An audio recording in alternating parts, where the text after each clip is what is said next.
What foods make you feel nostalgic and why? Oh, well, a couple of things.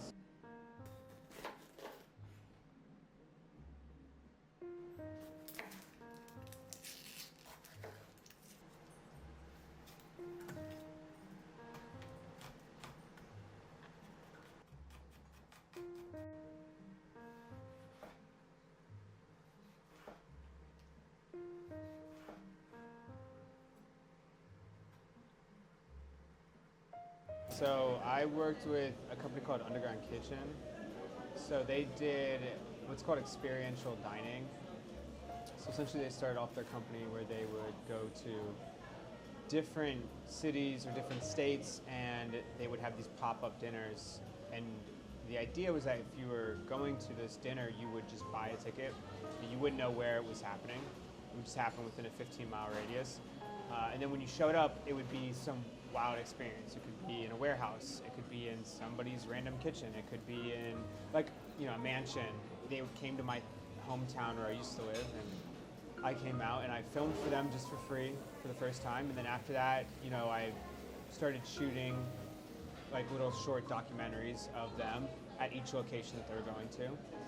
And then the pandemic had happened, and all these chefs were out of work, and so they needed a way for the chefs to actually, provide meals and do their normal job. And they took all of these churches that had all this money to provide food, but they didn't have good food program, and they married the two. So these chefs were being hired by these churches and nonprofit organizations in order to make food. So we partnered with the Flying Squirrels, which is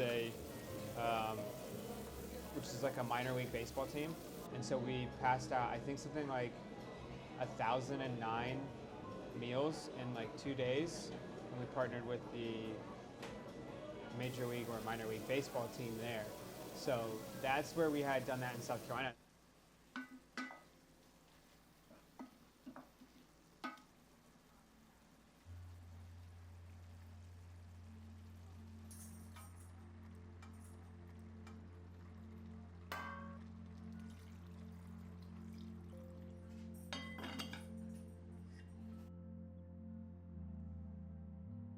The Charleston 9 massacre that had happened in South Carolina.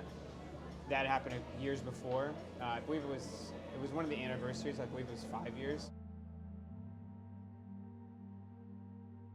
On that day, there was a march in downtown Charleston that was right next to the church where these people had been, murdered essentially at this church.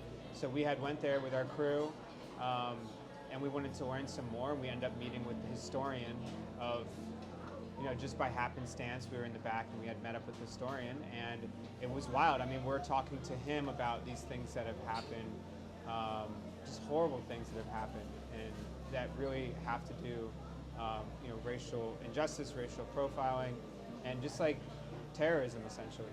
And we're having this conversation, we look across the street, and it's like SWAT is getting ready to take down this, these protests that are happening. And it's just so wild. You're seeing all this happen. And I think we ended up talking to him at a statue. He said, come to this statue.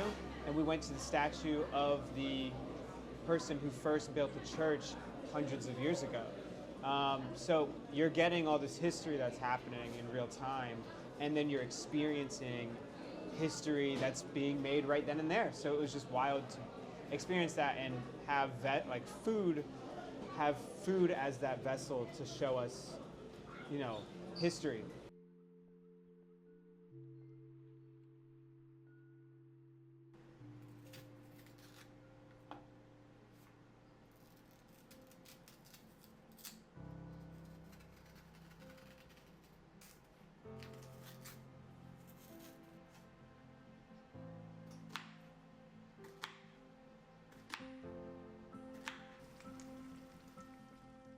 My grandmother makes Ropa Vieja, which is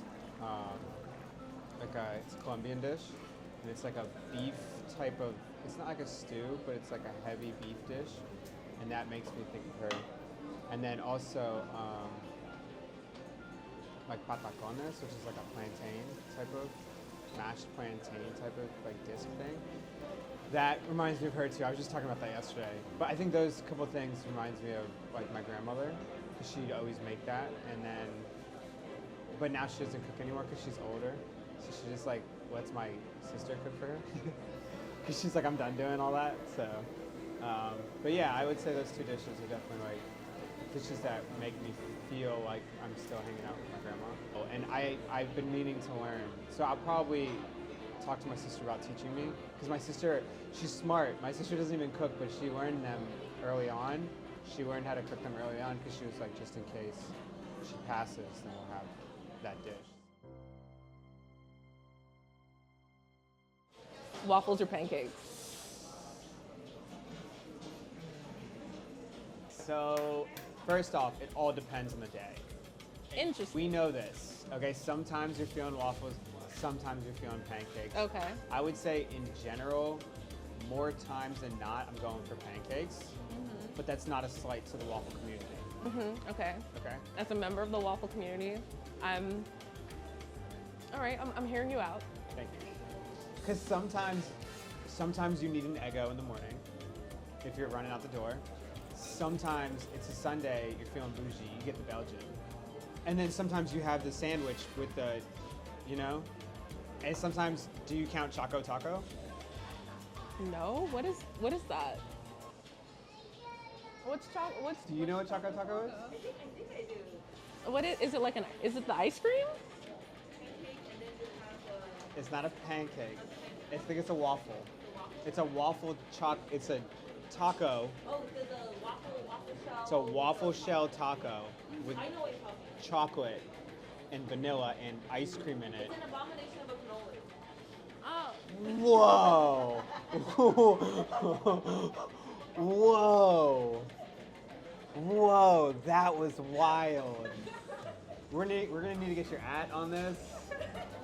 An abomination of a cannoli. I grew up in an Italian neighborhood. It's not trying to be a cannoli. It's a taco. That's so wild to say. That's like saying orange soda is trying to be orange juice. It's not. Orange soda is orange soda, orange juice is orange juice. Choco Taco is not trying to be a cannoli. It's its own thing.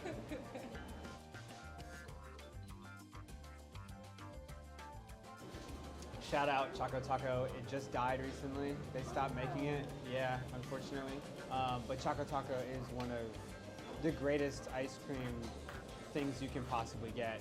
Interesting. It used to be sold in food trucks. I can't believe I'm explaining this, but this is the best part of the interview. Choco Taco. Shout out Choco Tacos. If you know, you know.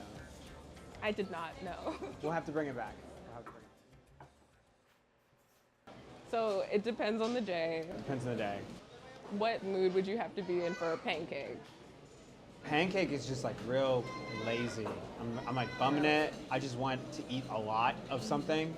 Because usually when you get pancakes when you're going out, they're always doing like, you know, the massive pancakes that take up like the whole plate. I love those. Because you can just keep eating and never stop, you know? You just eat the whole thing and then you're done. So I love those, the buttermilk pancakes I love. I love chocolate chips in my pancakes.